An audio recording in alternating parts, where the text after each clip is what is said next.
All right, well, welcome to class again. We're going to cover some more of what's on our seminar part 4B, lies in the textbooks, only now we're up to the point of what do we do about it? Okay, it's obvious there are lots of things in the textbooks that just simply are not true. What do we do about it? Some practical steps to how to fix the problem. The Bible says in Matthew chapter 5, our job is to be the salt of the earth. You know, salt is amazing. Salt irritates. If nobody's irritated at you, you're probably not a very good Christian. Salt flavors. Our job is to bring out the best. You know, you put salt on to bring out the flavor in things, and we should bring out the best in people and in our neighborhoods and in our churches and in our schools. We should truly be the salt of the earth. Salt also preserves from corruption. And if there's corruption in your school or corruption in your textbook, our job is to help preserve the community from that. We should do something about it. So our job is to be the salt of the earth. Now, I would have to say, in my experience, I would say most of the teachers that I know, and I know many public school teachers. My brother, 34 years, he led me to the Lord. He's been teaching public school for 34 years. My mother retired from teaching public school. Most of the teachers that I know are sincere, dedicated professionals. They are not the enemy, okay? They are often put in a position where they have to work with curriculum that is just corrupt, because the decision of what they get to teach from is made years before. And we'll get into more of that in a minute. So many of them teach evolution because that's all they've ever been taught. They simply don't know any better. And a lot of them don't realize they can teach creation science if they want. They've been taught you cannot teach creation science, but that simply is not true. Let me give you a little bit of the history behind this. First of all, it is perfectly fine for a teacher to teach creation science in a public school if they want to. Back in the 1800s, the average textbook taught about creation. Oh, got brand new chalk here. Good. If you got a textbook from the 1800s, you would see that they taught creation. They taught the earth is 6,000 years old, roughly, or was created in 4000 BC, and it was done in 6 days. They taught the Bible story. Then, from 1800, actually, 1836, I believe, is when the first public schools really got going, sometime in the early 1800s, and I think they started in Massachusetts, if I recall. But, and they taught the Bible as their curriculum. Up until about 1925, when a very famous trial took place, which we're going to talk about here in a few minutes, the Scopes monkey trial, as it has come to be known as, and I've got the whole court case right here in front of us. Up until this time, creation was taught right from the Bible. Teacher would get up in class, they would read the Bible story, they would discuss it, and kids would be tested on it. What happened? In 1925, several states passed laws outlawing or banning evolution. One was called the Butler Act. The Butler Act passed, I think it passed in 1925. The Butler Act became law in Tennessee. This was the law that was challenged by the ACLU. Actually, the ACLU advertised in papers in Tennessee. They said, we are looking for a teacher who's willing to challenge the Butler Act. Because the Butler Act said you cannot teach evolution. Okay, so this is important to know. This will be on the quiz. All the Butler Act did is outlaw the teaching of evolution. Now keep in mind, there has never been a law banning creation. There were laws banning evolution. No state has ever passed a law saying you can't teach creation. So in 1925, the state of Tennessee passed the Butler Act, which said you cannot teach evolution, period. The ACLU advertised, and they said, we're looking for a teacher who's willing to challenge the Butler Act. They found a teacher named John T. Scopes. Put him on the quiz because he is a famous fellow here.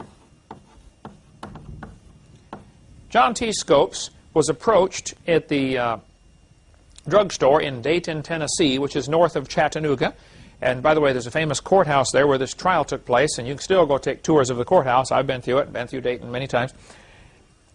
John Scopes was sitting around at the drugstore, and these guys came and said, would you be willing to testify that you taught evolution? And he said, well, I don't teach science. But I did substitute one day while the science teacher was gone, but I don't know if I really taught evolution or not. And they said, well, would you be willing to claim that you did? Perjury, in other words. You know, would you lie on the witness stand? Or on the witness stand. He said, well, yeah, I'd be willing to testify that I taught evolution. So they had him indicted, or whatever the word is, for teaching evolution, even though he wasn't sure he'd ever done it. And the ACLU did all this just as a test case to try to get this Butler Act overturned. What they were hoping to do is get media attention. So the news media would come in, and boy, they did get a lot of that.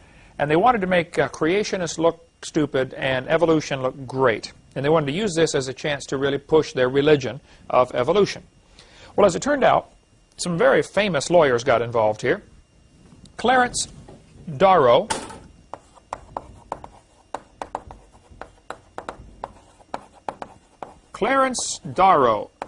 was the lawyer for the ACLU. He said, and he was a very famous lawyer and a skeptic, claimed to be an atheist and outspoken atheist of that day.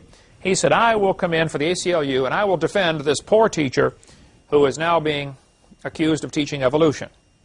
Actually, they set up the whole thing, okay? They did it on purpose. William Jennings Bryan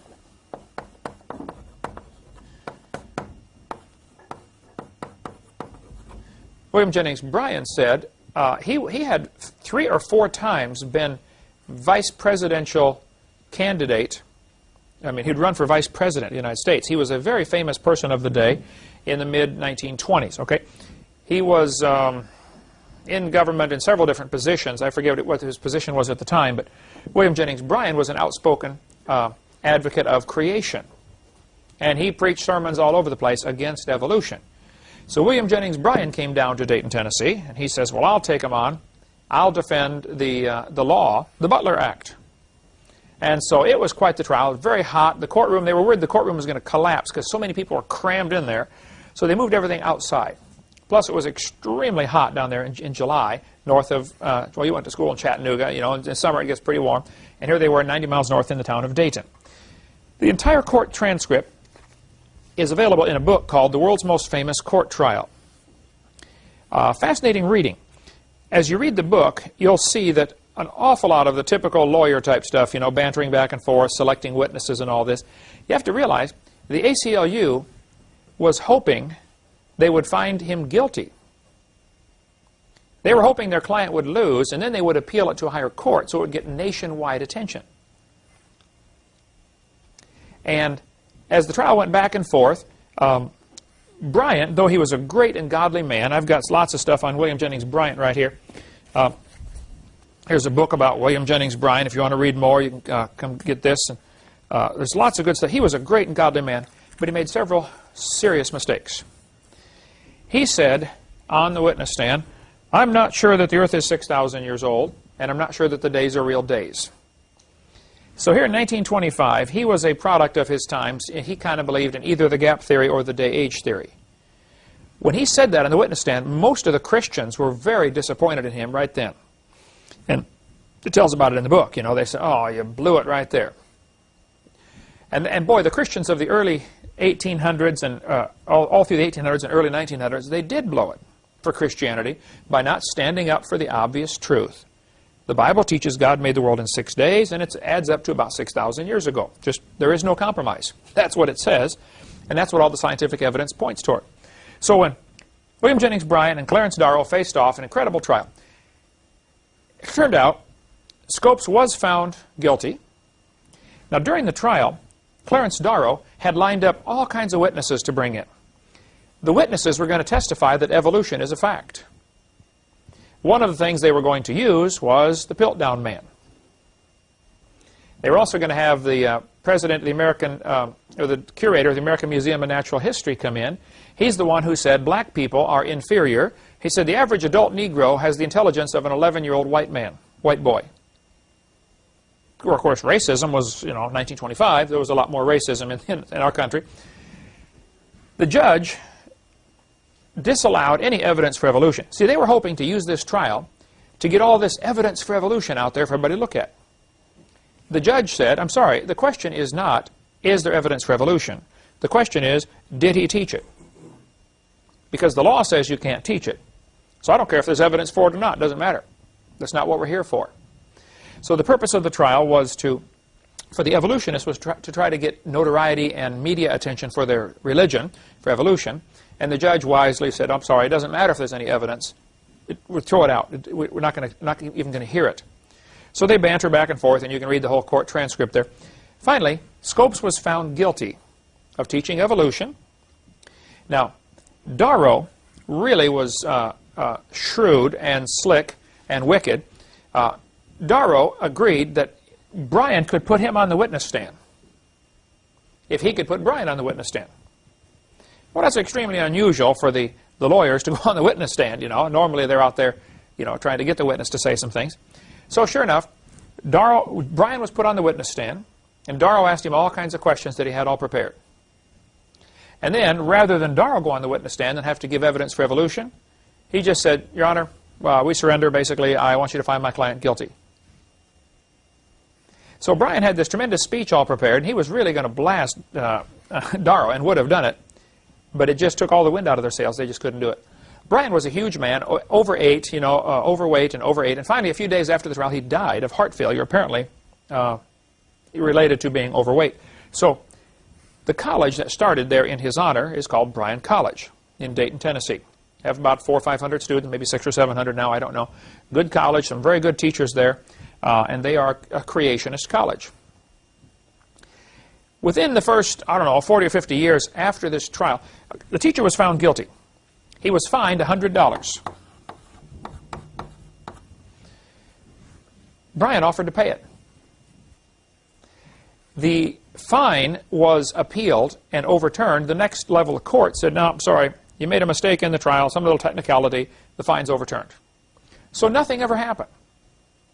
Evolution was still illegal. The Butler Act was not overturned. It was still against the law in many states to teach evolution. After the trial, a movie was made, a play was written, and then a movie was made called Inherit the Wind. Now write that down. You're going to need to know that one. Okay? Inherit the Wind is absolutely a perversion of the trial. Okay? Inherit the Wind. And it has been redone several times as plays or as things like that, movies for kids for school. There's a friend of mine named George Searle who has done extensive studies of the actual court trial, which you can get word-for-word transcript of the whole thing. I've got it right here. Compared it to the movie. The whole purpose of that movie is to make Christians look stupid and to make the evolutionists look brilliant. Okay? Typical Hollywood stuff. And if you want to get, I've got tons and tons of material on Inherit the Wind on the movie. If that movie is showing in your public school, you ought to protest against that because that is an absolute perversion of what really happened. During this trial, though, in 1925, Darrow brought up the fact, hey, evolution is in our textbook. Tennessee has already approved a textbook which contains evolution. And now you're saying you're banning the teaching of evolution. He was right. I have the textbooks they were fighting over. 1911, by Hunter, New Essentials of Biology, by George W. Hunter. This is the book, 1911, that was used in Tennessee schools. Now, it doesn't have a lot of evolution in it, but it does have some. It does teach evolution. So here, Tennessee made a mistake 15 years earlier by allowing textbooks in that teach evolution. Here's what typically happens in a state. And this is the sequence that a lot of Christians and creationists don't seem to comprehend. Okay? First, the state will set standards. And this is where we've got to get involved. The state will set standards that one of the standards will be, we want evolution taught. You get a committee of, 5 or 10 or 15 or 20 people, they set the state standards. Now, all of the textbook publishers publish books to try to sell to that state. The ones that are the most strict on this, and the ones that most people really look to, are the standards from Texas. I don't know why, but Texas is a real testing ground for textbooks. So Mel Gabler in Longview, Texas, has done a great job for 39 or 40 years now. He and his ministry, all they do is review textbooks and write critiques on them. And they rate them according to which one's the best. Texas standards are very high for textbooks. For instance, Texas standards require that if a theory is taught, the evidence for it and against it should be presented. The Gablers were influential in getting that in there as a Texas standard. You must teach evidence against evolution. Now, Texas doesn't do it. They don't obey the law, but they're supposed to. Okay? A publisher, let's say there are 10 different publishers, just for sake of the argument, okay? The publishers will look at the different standards, and they'll say, okay, by the time the kid graduates, he's supposed to know this and this and this and this and this. Let's make sure it is in our textbooks because we want to sell our books to this state. The publishers want one thing: money. Okay? They want to sell you their books. So they may print, 4 million textbooks. If Texas rejects them because they have mistakes, one of the things the Gablers do is just simply find out-and-out mistakes in the textbooks. One of them had, Columbus discovering America in 1750, or something like that. Just unbelievable mistakes, just crazy things in there. George Washington is Abe Lincoln's vice president or something like that. Just flat stuff that's wrong. Okay? Thousands of things are found that are just plain wrong in the textbooks. But Texas will reject them. So here this publisher, HBJ, Harcourt Brace Jovanovich, or Prentice Hall, or whoever, they got this warehouse full of textbooks. Well, they sell them to some other state. They make a new run with the corrections for Texas, but the old ones, the ones that didn't pass, they'll sell to other states that aren't looking, aren't watching. And this is what happens, because they don't want to get stuck with, $20 million or $50 million worth of textbooks. So they'll sell them somewhere else. The state standards are set. Then the publishers publish books to meet the state standards. Then you have some competition. Then you have a state committee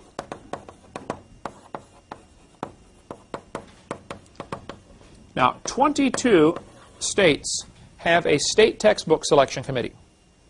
There are 50 states, okay? 22 of them have a state textbook selection. Florida is one of them. There's a committee that meets in Tallahassee.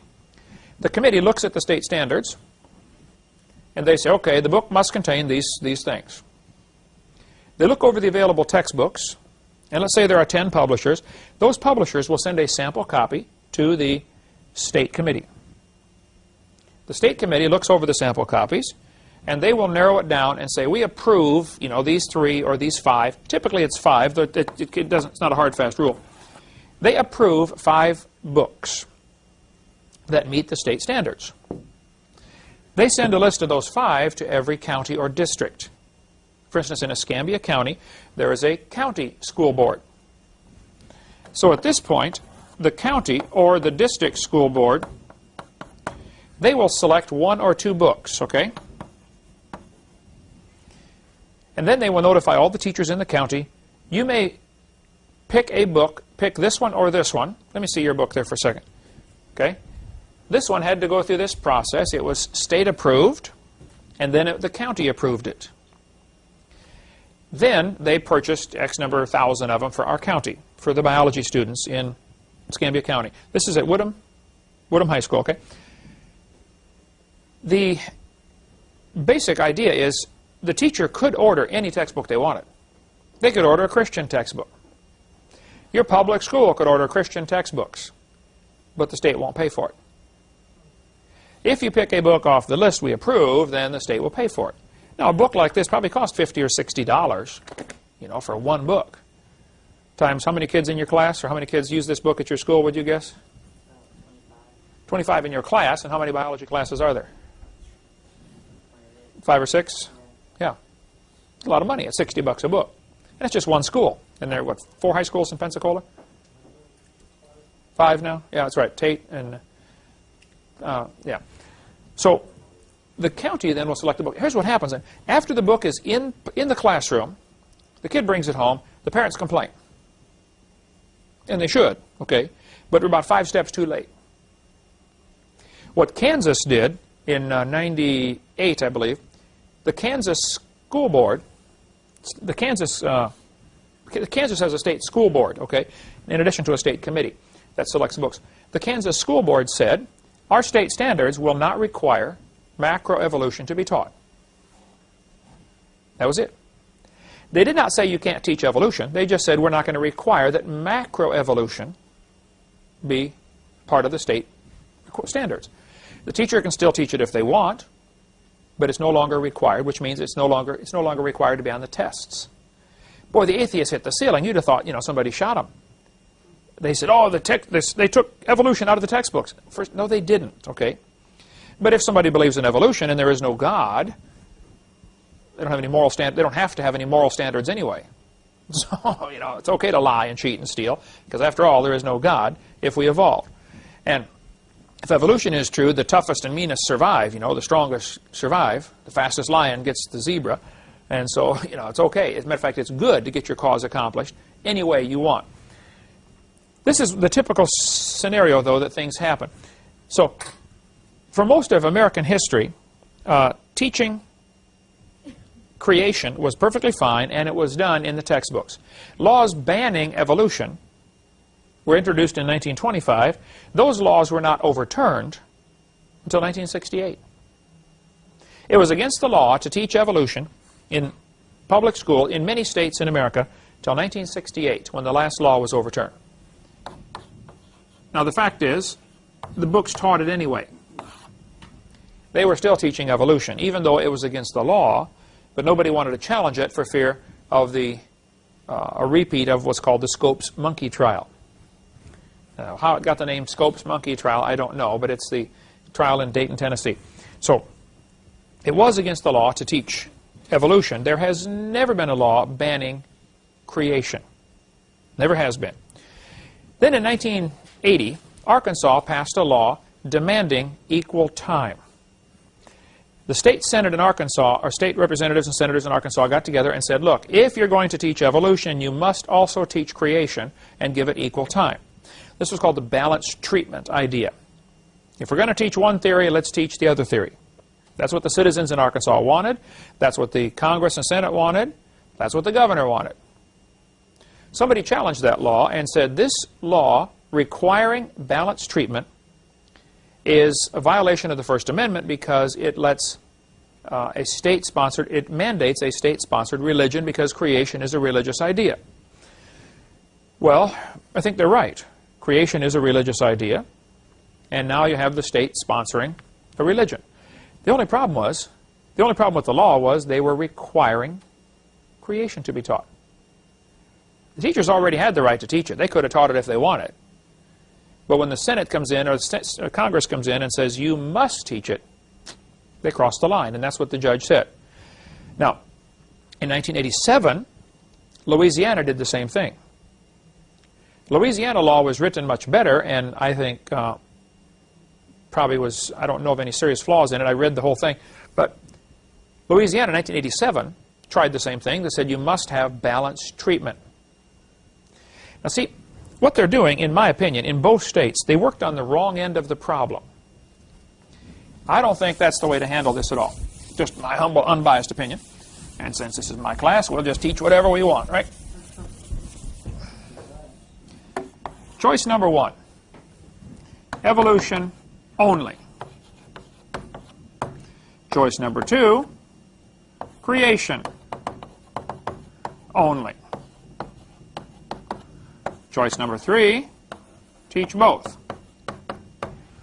That's what Louisiana and Arkansas tried. The court struck it down in both cases. The Louisiana law went all the way to Supreme Court. Supreme Court struck it down, said, no, you cannot require the teachers to teach creation. Choice number four, teach neither.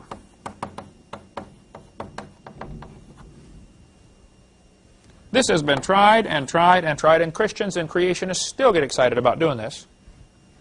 It's not going to work. I'm sorry, it's not going to work. And so give it up. An awful lot of money and time and energy has been wasted. So when somebody in a local school area tries to come in to demand equal time, the atheists and evolutionists they're not too scared about that. They know it's not going to go anywhere. So they like keeping these Christians busy, wasting or trying to get equal time. Go ahead and write your letters, get your petitions, get the parents fired up. Doesn't matter. You're wasting time. What if instead all of our effort was put into one thing? Get accurate textbooks.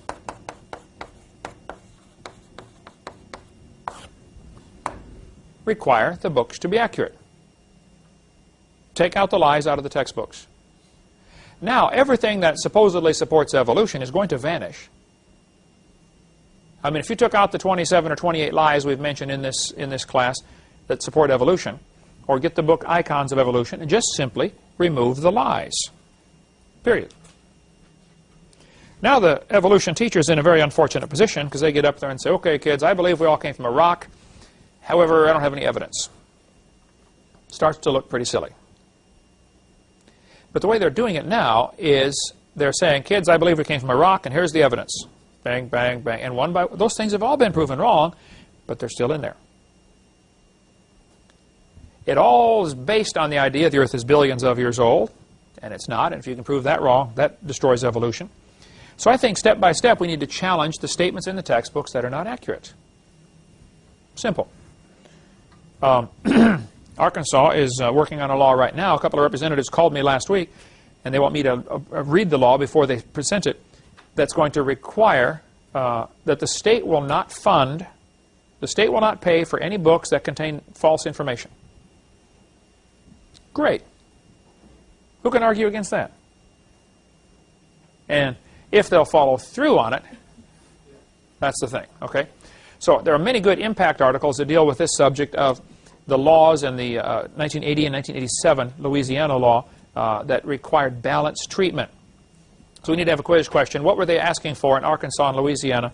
They were asking for balanced treatment, and the court struck it down. They said you cannot do that. Basically, the whole purpose, the whole point of all this was you're not allowed to require this. And how people didn't catch on, I don't know. Even guys like Stephen Jay Gould, who's the Marxist professor at Harvard University. Stephen Gould said after the Louisiana trial, no statute exists in any state to bar instruction in creation science. It could be taught before, and it can be taught now. Michael Zimmerman said, the Supreme Court ruling did not in any way outlaw the teaching of creation science in public school classrooms. Quite simply, it ruled that in the form taken by the Louisiana law, it is unconstitutional to demand equal time for this particular subjects. Creation science can still be brought into classrooms if and when the teachers and administrators feel it is appropriate.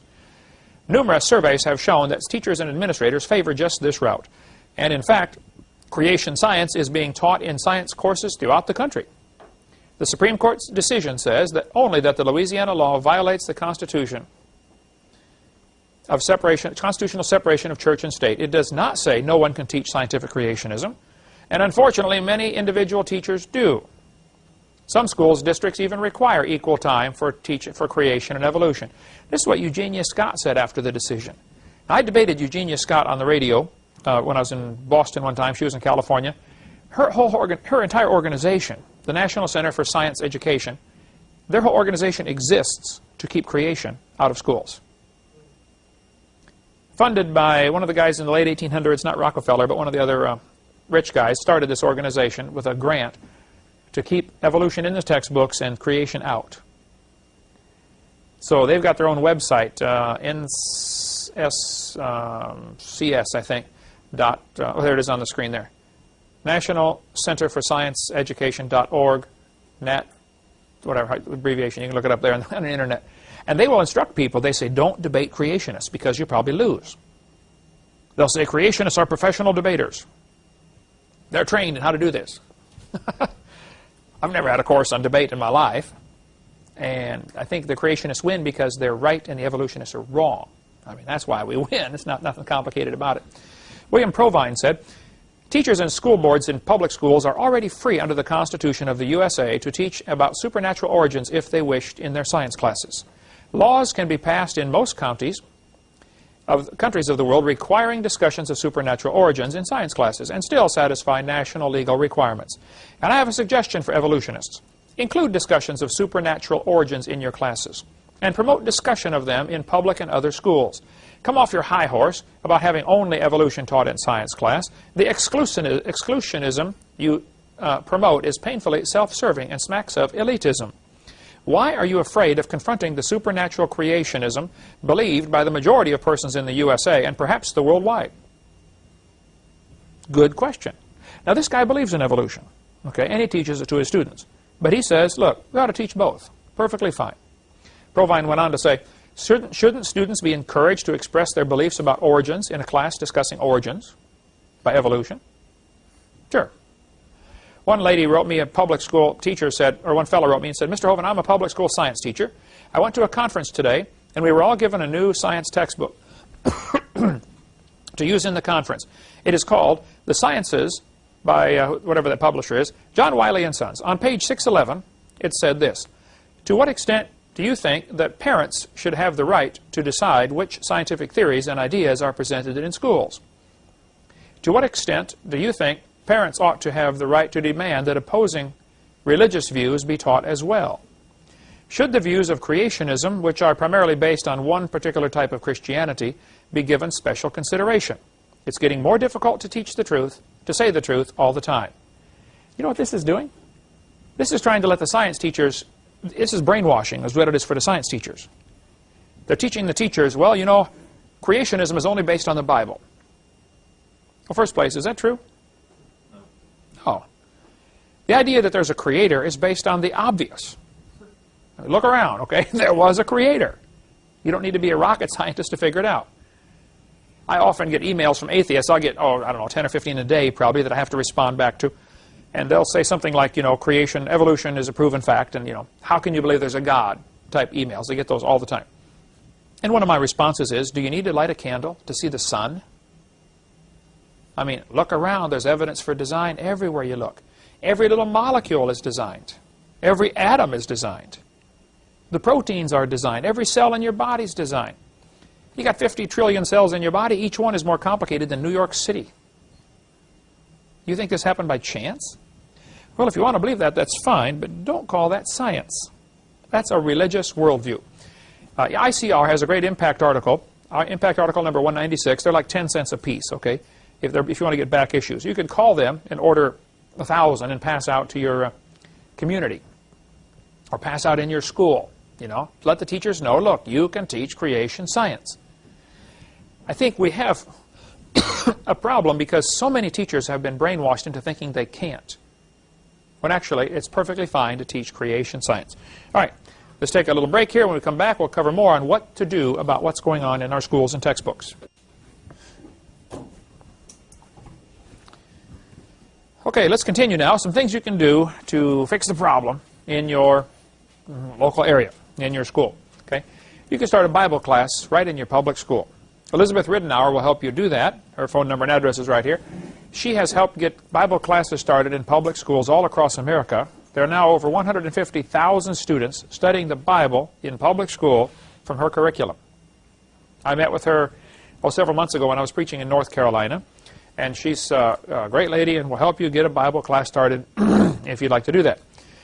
You might want to get the book by Dwayne Gish. We sell it to our ministry for $5, Teaching Creation Science in a Public School. Now, he very carefully distinguishes between creation science and biblical creationism. Teaching creation science says, look, the scientific evidence says there must have been a creator. Teaching biblical creationism says God made the world 6,000 years ago. The first man was Adam. His wife's name was Eve. You know, that kind of stuff probably is not, should not be taught in a school. Certainly, that's a tough question to answer, but there's a difference between teaching biblical creationism and teaching scientific creationism. The fact is, the evidence is overwhelming. There must have been a designer. Mel Gabler said, states can legally require teachers to discuss evolution. They cannot require them to discuss creation. Teachers may discuss creation if they wish, but the states cannot require them. The Gablers are great friends in this battle against the evolution theory. You can contact them. Their website is TXBK, for textbook, reviews, R-E-V-W-S, at AOL.com. So you can get a hold of, that's their email, get a hold of the Gablers or their phone number here on the screen in Longview, Texas. The courts allow states to require discussing scientific weaknesses in evolution, but not require discussing creation. So a state could pass a law that requires the weaknesses of a theory to be taught. Texas did that, but they're not enforcing it. What would have to happen is somebody would have to get on the county textbook selection committee, somebody like a bulldog that says, look, I'm hanging on, I'm not letting go. And you just simply say, these books do not match the state standards. The state standards require weaknesses. The book doesn't present weaknesses. If they buy the book anyway, then they ought to be sued for breaking the law. The problem in this battle, as I see it, is most Christians are too nice to sue people.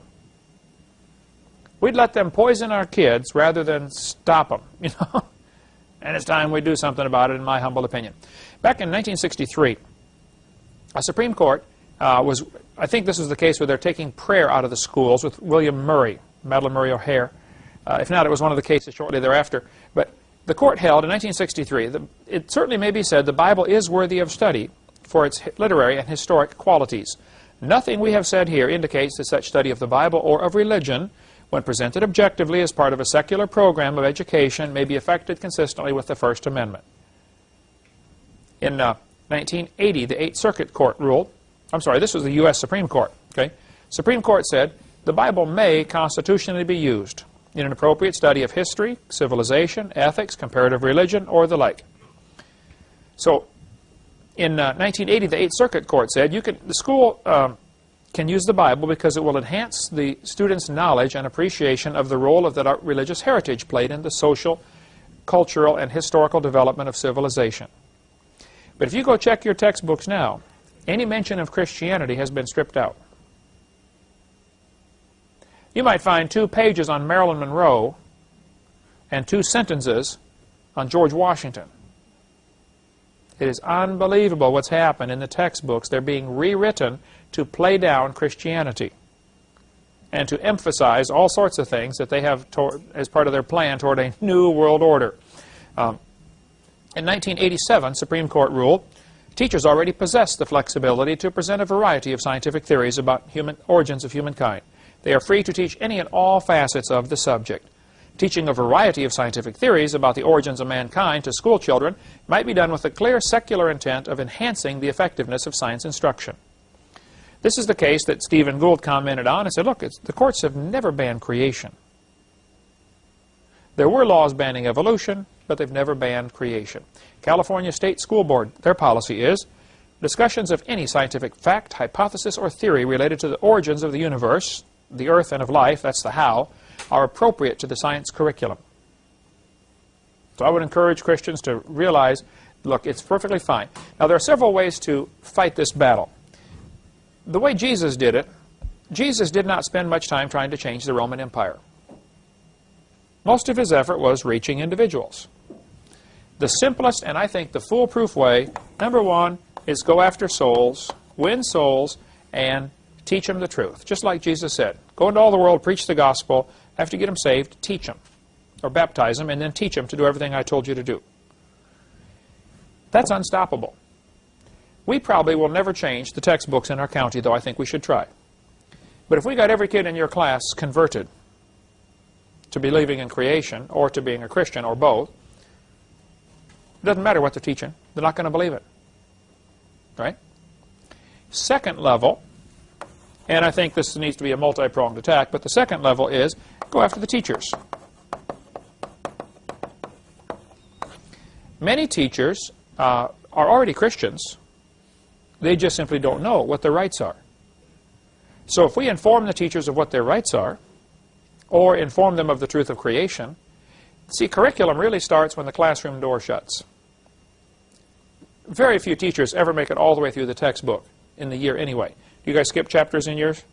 Sure. And with some textbooks, it's easier to skip the whole chapter because they put all the evolution stuff in one chapter. Other textbook authors spread it through everything. Merrill Science, several times, has put all the evolution stuff in 1 or 2 chapters, and the teacher can just say, okay, we're going to skip this. And it doesn't play into most of the rest of the textbook. Level 3 is go after the whole school.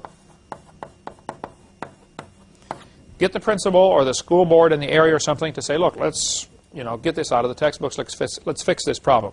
I think we need to work on this, but most of my effort, and I think most of Jesus' effort, was on the individuals. That way, it doesn't matter what the rest of them are doing. So there's a great video on what's happening in public school classrooms, not only on evolution, but on sex education and all sorts of other things, available from Eagle Forum. That's Phyllis Schlafly's organization in Alton, Illinois. Now, Phyllis Schlafly is a Catholic. I would disagree with her on several major doctrines, but she's done it. She's a constitutional lawyer, and she's done a great job of defending the Christians' rights in schools. Okay.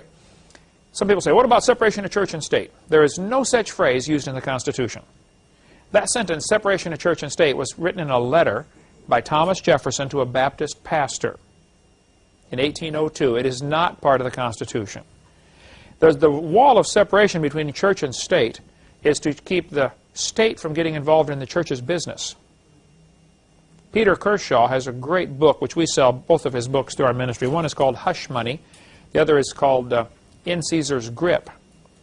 Hush Money is the shortened version. In Caesar's Grip is the long version. They are awesome books about how churches have really blown it by becoming 501c3 corporations.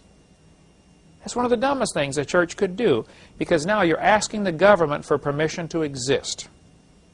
And God already told you what to do. It's a matter of, who is sovereign anyway? And they have taken church and put it under the government. Major, major mistake. And we'll get into more of that later. Impact article number 278, available from Institute for Creation Research, ICR.org, is about a fellow in North Carolina. I talked to Steve Deckard. He teaches at it's not a Baptist school, it's a Christian school of, I think, Plymouth Brethren or some other denomination, up in North Dakota, not North Carolina, North Dakota, or South Dakota, I forget. Anyway, he rated all the textbooks based on how much evolution do they have in them. His rating of the 1991 textbooks said biology by Merrill and everyday experience had only 2.9% of the words in the textbook were talking about evolution. The rest is just talking about biology like it's supposed to, okay? HBJ, the yellow version, had 15.6%. It was the worst. And here's the rating here of the textbooks. Now, that's not going to be the same every year. This doesn't mean that Merrill is always the best. Okay, it varies greatly from year to year. I encourage people to get science teachers to get the book of Pandas and People. We sell it through our ministry, or you can get it off the internet. But that book is a supplemental biology textbook written from the perspective of there must have been an intelligent designer, called the design perspective. Now, one of the authors of this book is Dean Kenyon, K-E-N-Y-O-Y, Kenyon, A-N-A-N, I think. Dean Kenyon teaches in San Francisco, and he was an evolutionist. He wrote books about evolution, and he got converted.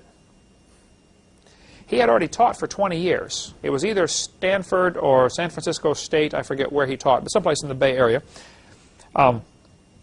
They fired him for teaching his students that evolution was questionable. He sued them because, hey, he said, I've been teaching here 20 years. I'm tenured. You can't just fire me. And they had a big deal over that, big lawsuit on all that. And finally, he was reinstated as a lab assistant. Well, normally, college juniors and seniors get the job of lab assistant, clean up the test tubes when everybody's done. My understanding is, finally, after a great legal battle, they put him back in a classroom, but they've tried everything they can to keep students out from under his influence, because they think his evil influence is going to encourage them to not believe in evolution. So that's one example. We've got lots more we'll get into when we get into the question-answer session. I've added several pages of people who have been discriminated against because of their religious belief. And we've encouraged you might want to get the book Icons of Evolution if you want more. This guy rates the textbooks. He gives them an A, B, C, D, or F based upon how they handle the 15 different icons of evolution, like the gill slits. I gave them all an F, I think, because they all mention it. It's been proven wrong 126 years ago.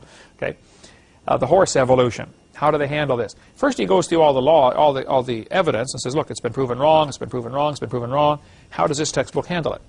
So he rated quite a few textbooks based upon how they handle these different lies that are been proven wrong. I mean, everybody knows they're wrong, but why do they still present it?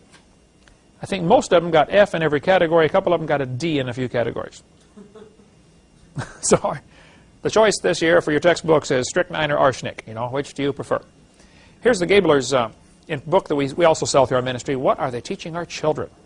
A great book. It's only $4. You can get that and give it out to people for people involved in education. Or give the Gablers a call. They will be glad to help you in textbook selection. If you get on the textbook selection committee in your area, you're going to be overwhelmed because all these publishers send you these books. Please buy our book. You don't have time to read them all. Gablers have already done it. Get on that committee and say, write to the Gablers and say, look, now they work on a donation basis, okay? Write to the Gablers and say, here's $200 or here's $300 or whatever. Please send us your evaluation of these books. Because it's going to cost them, you know, to print the pages and to send them to you and all that kind of stuff, plus their staff they have there. So I would encourage you to do that. That's crsc.org has a rating of textbooks also. The Gablers wrote me this letter in 2000, and they said, Dear Dr. Hovind, thank you for using What Are They Teaching Our Children? You will be interested to know that in our 39 years of work, we have never seen publishers so sensitive or schools so receptive to our textbook reviews and ranking. See, what the Gablers do is they review all the textbooks and rank them. This one's the best, this one's the worst. They don't recommend anybody buy one or not buy one. They just rank them according to best to worst in their opinion, and they send that ranking sheet all over Texas to school boards. School boards look at this ranking sheet sort of like Consumer Reports, you know.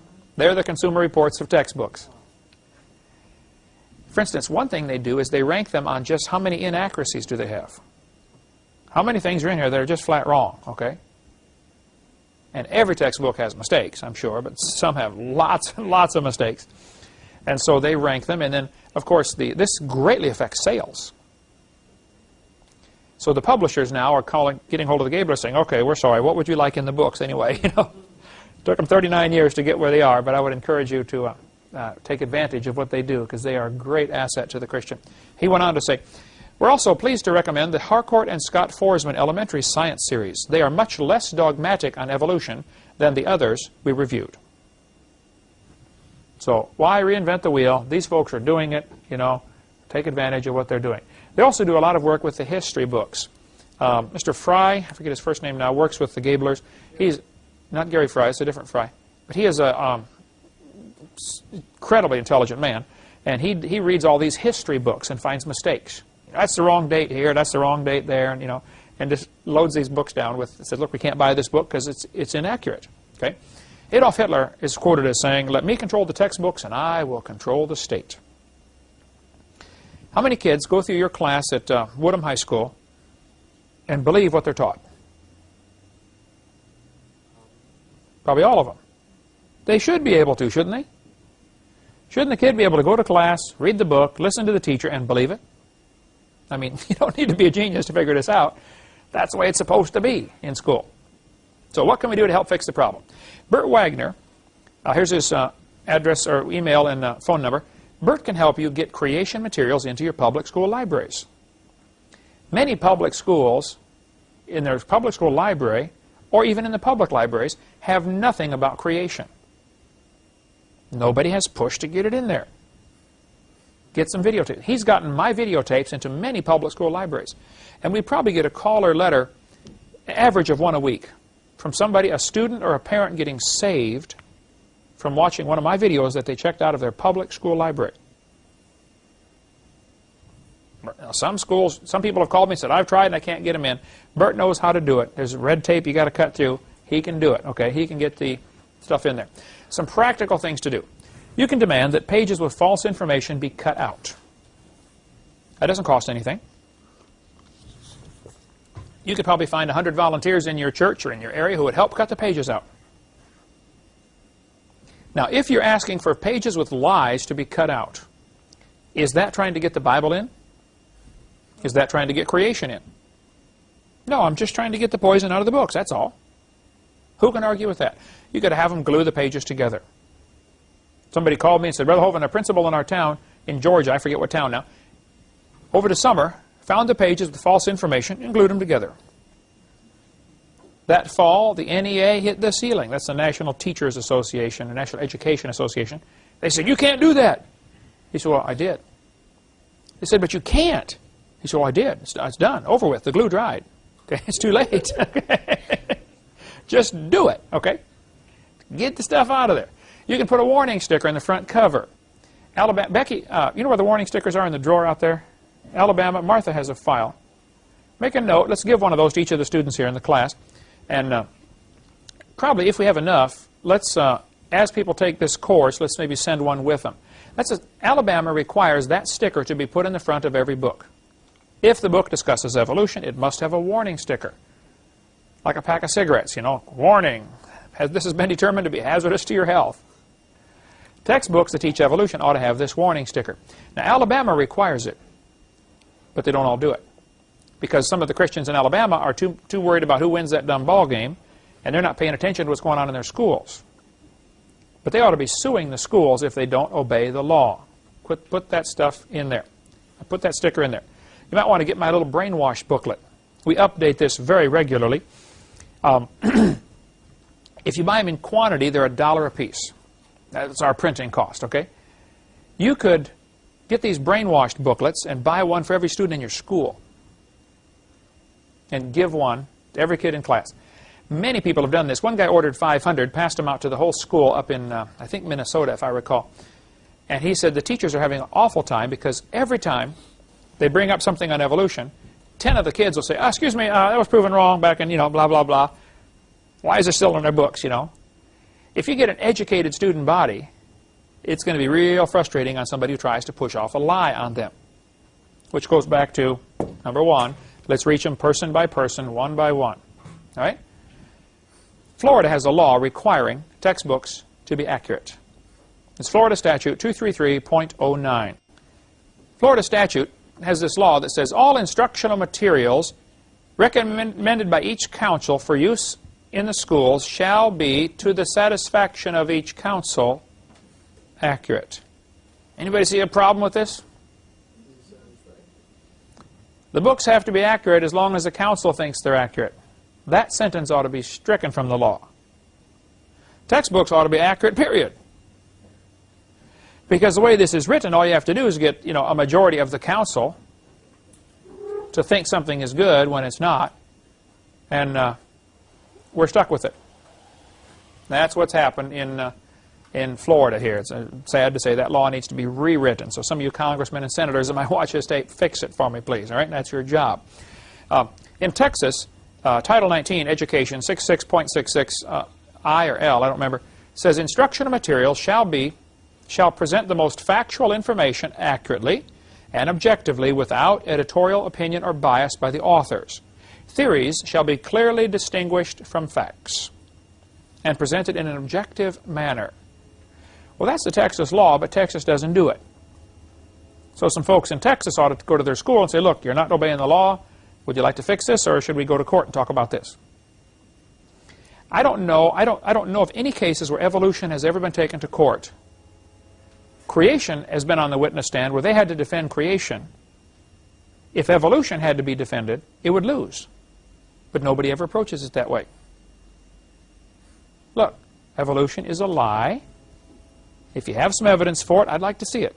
If you don't have any evidence for it, then quit teaching it. Get it out of the textbooks, okay? In Wisconsin, Administrative Code 361 says the textbooks shall have factual accuracy. Well, if you're teaching the kid we have gill slits, that's not accurate. Okay? Cut the page out of the book. In Alabama, here's part of that sticker. Alabama Code 1975 says adequate textbooks provide all students in the public school shall be provided with adequate and current textbooks. One might argue that textbooks that contain statements and examples that are proven to be false and fraudulent are neither adequate nor current.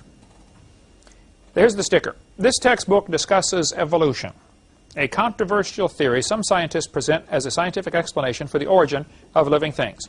No one was present when life first appeared on Earth. Therefore, any statements about life's origins should be considered as theory, not fact. Microevolution, which can be described as a fact, it discusses that in the sticker. I shortened it here. And macroevolution has never been observed and should be called a theory. Stephanie Bell on the Alabama State School Board, I believe, is the one responsible for pushing this through. And she did a great job. Here's her phone number if you want help to do it in your state. Okay, get a hold of Stephanie and say, what can I do? All right, California code requires textbooks shall be factually accurate and incorporate principles of instruction reflective of current and confirmed research. Well, should they include the gill slits? Should they include the horse evolution? Should they include the tailbone being vestigial? Or the appendix being vestigial? Look, many states already have the laws. We just have to require that they be enforced. Okay? Do something about it. Let's fix it. You might want to get students this little booklet, Students' Legal Rights. We offer it through our ministry. It's like $10. It's you can get a hold of ACLJ, American Center for Law and Justice. That's Jay Sekulo's organization in Atlanta, Atlanta, Virginia Beach. ACLJ, Virginia Beach. Their organization will help in defending Christians who are discriminated against because of their religion. This book, though, on page 53, tells students you have the right to be exempt from anything against your religion. You could go down to the school board at Woodham High School or go down to the principal and say, it has to be in writing, I do not want my son taught I do not want my son taught evolution. Period. Notarize it. My secretary is a notary. Bring it in. We'll notarize your statement. Give it to them. They have to then exempt him from that class. Now, they'll give him other material. You don't just get out of work and go to study hall, okay? But suppose 70% of the class does that. Teacher gets up. There's going to be a section on evolution. All the kids say, I need to be excused. And they're standing out in the hall. It won't take them too long to figure out, we really ought to skip this section. Because nobody's here anyway. Right? Students ought to be informed, you have the right to do this. If you don't know your rights, you might as well not have them. If people just knew their rights and stood up for what was right. One guy gets stopped by police officers, he'll say, oh, am I being arrested? No. Well, then am I free to go? No. Oh, then I'm being arrested. Arrested means stopped. No, you're not arrested. Well, then can I go then? Just back and forth like that. I don't know if you want to do all that or not, but that's what he does. Now, here's some pitfalls to watch out for.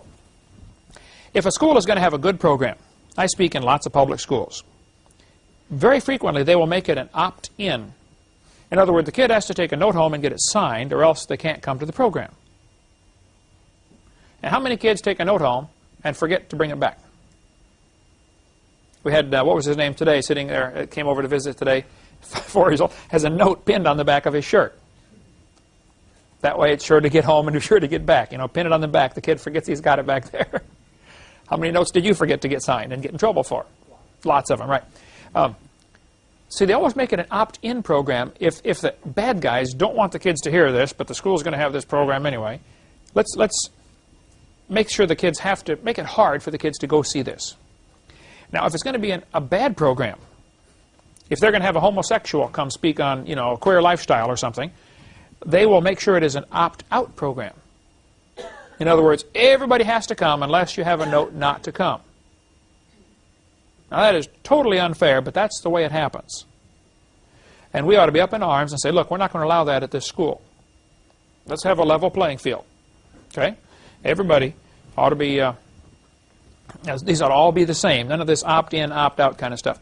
Now, kids, let me encourage you, if you go to public school, don't confront your teacher publicly if possible. Okay? Talk to them after class. No teacher responds well to a public confrontation in front of their students. Number 2, if you're late to class frequently, or the troublemaker or the goof-off in class, if you don't do your homework and you don't pay attention, please don't tell them you're a Christian. Okay? You're not helping. You should be a good student. I recommend you do this. If a test question comes up, for instance, in this biology book that you have, you know the answer that they want from the book because you've done your homework, right? You can simply say, the textbook says, blah, blah, blah, blah, blah. However, this is not correct and has been proven wrong, Preach to them. Now, this way, the teacher knows, hey, I learned it, but I didn't swallow it. They can require you to learn it. They can't require you to believe it. When I became a Christian, a sophomore year in high school, I was in English class. My English teacher was evil, wicked, vile, godless, okay? And always giving us assignments to write, and kids would write just really bad stuff, I decided, hey, I'm going to write all papers on Christianity, how to get saved. I would try, it didn't matter what the assignment was, I would try to twist it around and get the gospel in there somehow, okay?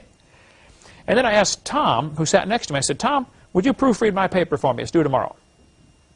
Tom Pisano, you preached at his church. Reading all my English papers my sophomore year in high school got Tom interested in the gospel. Tom came to church with me and got saved. Then Tom brought his neighbor and his best friend John with him to church, and John got saved, and John and I went off to Bible college together. Tom ended up, he's now pastoring a church. I've preached there and you've preached there, right? Tom Pisano in East Peoria, Illinois, Creve-Coeur, Illinois. It's from that English class. Okay? So, learn the material, but do not swallow it. You can ask to be exempt. Of course, you have this legal right to do that. I think some practical steps to follow. You can give your teacher a video to watch at home. Video is a great way to get people converted. People, especially men, okay, when they're sitting at home holding the remote, the power, the feeling of power comes over them, okay? Nobody's been able to give it a word yet, but there's got to be a name for this. But there's a real, how many know what I'm talking about, okay? That feeling of power that you get when you're holding the remote control. Men will get saved watching a videotape that you would never get to come to church. Teachers will get converted by watching a video that you never would have got to church. You can invite people to a creation seminar. There are scores of creation scientists speaking all over the country all the time. I speak 700 times a year. I'm probably going to be in your town eventually. Okay, so watch my website, drdino.com, or watch the website from ICR. They send out 4 or 5 different speakers. Frank Riddle is a great guy. I spoke to many. He's been to our house here a couple times. He speaks for ICR, goes out and travels. Frank Sherwin used to live here in Pensacola and taught at Pensacola Christian College. He came and did a lot of video or audio taping here with me, broadcasts on creation evolution. He called himself Has Nonum, has no name, because he didn't want to get fired at the school for, you know, coming over here. A long story there. But anyway, there are great speakers out there speaking on creation science. Invite, you know, some of your teachers or schools to some of these seminars. Schedule a debate in your area. The student in Pennsylvania, I talked to him today, Joe Baker. One junior student, or junior I think he is fired up on creation. I mean, real fired up. He scheduled me to come speak at his high school. The auditorium seats about 900 or 1,100. 1,500 were in the auditorium. I mean, seated all down the aisles, lined down the aisles, all across the back. And they turned away over 300 people. They wouldn't let them in. The principal was about to pull his hair out. He said, the fire marshal's going to throw me in jail for the rest of my life, you know. One high school kid did that. Scheduled the whole thing. Arranged it. Promoted it. He would put up posters all over the campus. He'd go back an hour later, and they're all torn down, so he'd put up more. People are going behind him, tearing down the posters. It was really, and there is still a battle in that school. But that one meeting, I just flew up for one day and flew back home. That's all I had time to schedule. Couldn't go for a whole weekend, you know. But anybody can do that. You can have your teachers call me with any questions. Okay, I talk to teachers a lot. We've had thousands of teachers. You can look through our testimony file. We've had thousands of teachers get converted to be creationists from watching our material. You can watch Ken Ham's material. He's got great stuff. Or ICR. Or there's others out there speaking on creation. Okay, get them to come. Get your teacher to show a creation video in class. Teachers need to learn what students learn early in life. It's easier to get forgiveness than permission. Okay, don't ask if you can do it. Just do it. All right. Many people have told me they show my videos in their class, and the kids love it. They don't ask it. The farther up the chain you go to get to permission, the less likely you are to get it. Because those people up there got the higher salaries, and they got to watch their backside, make sure nobody, you know, they don't want to lose that cush job they have, so they don't want to rock the boat in any way. So just flat do it, all right? You could run for school board. Anybody could do that. Get on the school board. You could require that they teach the truth. Enforce the laws that are already probably on the books. Get on your curriculum committee. Some of you could get on the state textbook selection committee. Well, I've erased it now, but man, make the laws, make the state requirements reasonable to get this stuff out. The Bible says the fear of man bringeth a snare.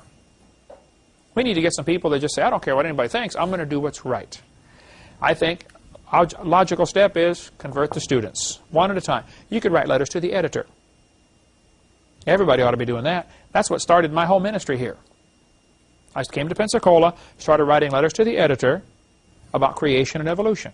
Nearly all of them are in my seminar notebook. You can read my original letters that I wrote to the Pensacola newspaper.